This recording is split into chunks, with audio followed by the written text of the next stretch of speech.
বিসমিল্লাহ বলে কি যে ভাই এর প্রবলেম এই এক্সপ্রেশনটা আপনার বুকে আঘাত করার কথা। ফুল টস বল, মাহমুদুল্লাহ রিয়াদ স্ট্রাইকে একটা 6 অবধারিত ছিল, সেই 6টা হয়নি, বাংলাদেশ ম্যাচ হেরে গেছে। সব দিন রিয়াদ ফুল টস বলে ছক্কা মারবেন না, সব দিন তিনি ম্যাচ জেতাবেন না, কিন্তু এই ম্যাচটা সাউথ আফ্রিকার বিপক্ষে বাংলাদেশের জেতা উচিত ছিল আমার মনে হয়। আপনার কি সেটা মনে হয়? অনেক ভুল, অনেক ভালো, অনেক আলোচনা, অনেক সমালোচনার অনেকগুলো জায়গা রয়েছে। আমার আশপাশে অনেক দর্শক যারা নিউ ইয়র্কের এই নাসাউ কাউন্টি ক্রিকেট গ্রাউন্ড থেকে খেলা দেখে বের হলেন, তাদের কয়েকজনের সাথে আমি একটু জিজ্ঞেস করার চেষ্টা করবো যে তারা অ্যাকচুয়ালি ম্যাচটা নিয়ে কি ভাবছেন। আমি ফার্স্টলি একটা ব্যাপার জানতে চাই, রিয়াদ যখন স্ট্রাইকে 6 রান দরকার, ফুল টস বল রিয়াদ মিস করলো, খুব ডিসঅ্যাপয়েন্টিং ছিল নিশ্চয়ই? অবশ্যই। একজন করে বলেন। আমরা রিয়াদ ভাইয়ের কাছে আরো ভালো কিছু আশা করছিলাম। আপনি সাকিবের কথা বলছিলেন, সাকিবের পারফরমেন্সটা কেমন লাগলো ব্যাটিং বোলিং মিলিয়ে? ছোট করে বলবেন। অবিশ্বাস্য ব্যাপার, তিনি মানে বলার মতো না যে সারা বিশ্বের মধ্যে অলরাউন্ডার, কিন্তু দলের প্রয়োজন, এখন তাকে প্রয়োজন। ভাই সাউথ আফ্রিকার সাথে আমাদের দেশ কখনোই টি-20 জিততে পারেনি, এত বড় সুবর্ণ সুযোগ আসলে সবাইকে হতাশ করেছে। ওদের উচিত আরো ভালো করে ট্রেনিং নেওয়া এবং আরো ভালো করে খেলা, দেশকে রিপ্রেজেন্ট করা। আপনার কাছে জানতে চাইবো যে তাওহিদ হৃদয় শ্রীলঙ্কা ম্যাচেও আউটস্ট্যান্ডিং পারফর্ম করেছেন, 20 বলে 40 রান না হলে ওই ম্যাচও হয়তো বাংলাদেশ হারতো। এই ম্যাচেও তিনি 34 বলে 37 করেছেন, 2 ছক্কা 4 মেরেছেন।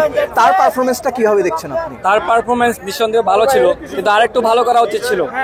আর ওনারা মানে খেলা শেষ করে বের হতে পারলে ভালো হতো। হ্যাঁ, আর বাংলাদেশ টিম হারুক বা জিতুক, এটা আমাদের আবেগের জায়গা। হারলেও আছি আমরা ওনার বাংলাদেশের সাথে, জিতলেও আছি। বাংলাদেশ আমাদের আবেগ।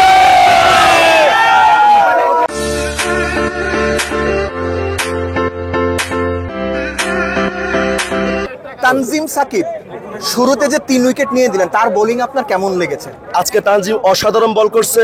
আমরা তো ভেবেছিলাম তানজিমকে রাখা হবে না, শরীফুলকে নেওয়া হবে, ও ইনজুরির কারণে তানজিম সুযোগ পেয়ে যে মানে তার যে পারফর্ম করছে তা আমরা অনেক সবাই খুশি। বাট আমার একটাই দাবি, আমাদের সকলের একটাই দাবি, সাকিব আল হাসান এখন আর মনে হয় যে সে দায়িত্ব নিয়ে ব্যাটিং করতেছে না। তার সেই সাকিব আল হাসান যদি একটু দায়িত্ব নিত, তার আপনি দেখেন তারা কিন্তু ভালো বলে কিন্তু সাকিব আউট হয় নাই। সাকিবের মনে করেন যদি দায়িত্বশীল ব্যাটিং করতো, তার অভিজ্ঞতা পরিচয় তার কাছ থেকে আরেকটু দায়িত্বশীল আশা করেছিলাম। আপনার কাছে জানতে চাইবো যে তাসকিনের বোলিং শুরুতে একটা গুরুত্বপূর্ণ উইকেট নিলেন, এবং যখন ক্লাসন এবং মিলারের উইকেট দাঁড়িয়ে যাচ্ছিল, তিনি বোলিং চেঞ্জ এসে শেষের দিকে ক্লাসনের উইকেটটা তুলে নেন। তাসকিনের বোলিং কেমন লাগলো? তাসকিনের বোলিং বলতে গেলে অসাধারণ হয়েছে আজকে, বিশেষ করে তাসকিনের পেস বলার।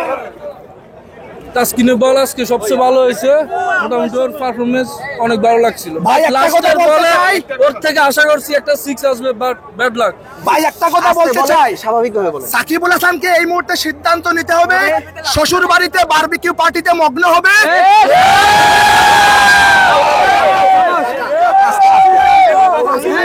দেখেন কথাটা বলতে দেন। শ্বশুর বাড়িতে বারবিকিউ পার্টি নিয়ে আপনাকে মগ্ন হতে হবে, অথবা বাংলাদেশ ক্রিকেট ছাড়তে হবে।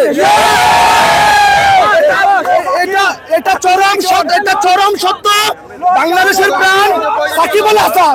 তবে মনে রাখবেন, অতীত কখনো বর্তমানে হয় না। আজকের ম্যাচ হারার পিছনে একমাত্র সাকিব হাসান।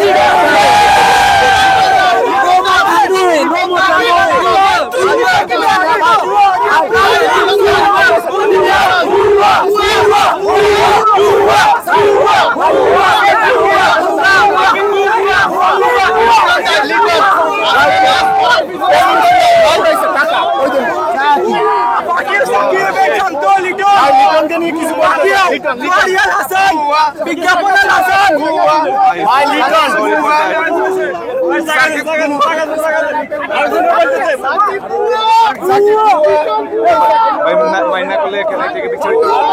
ভাইয়া ভাইয়া excuse me,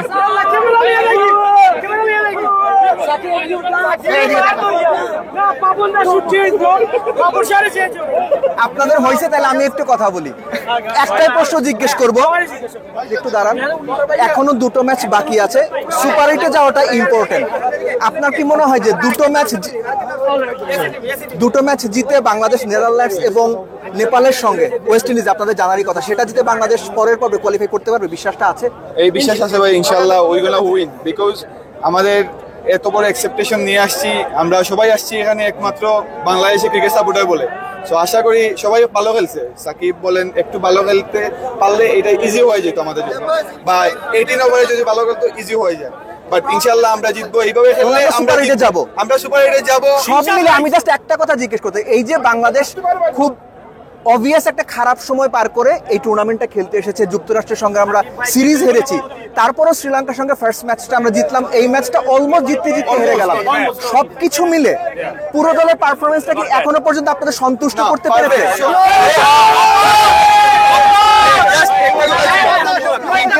thank you very much.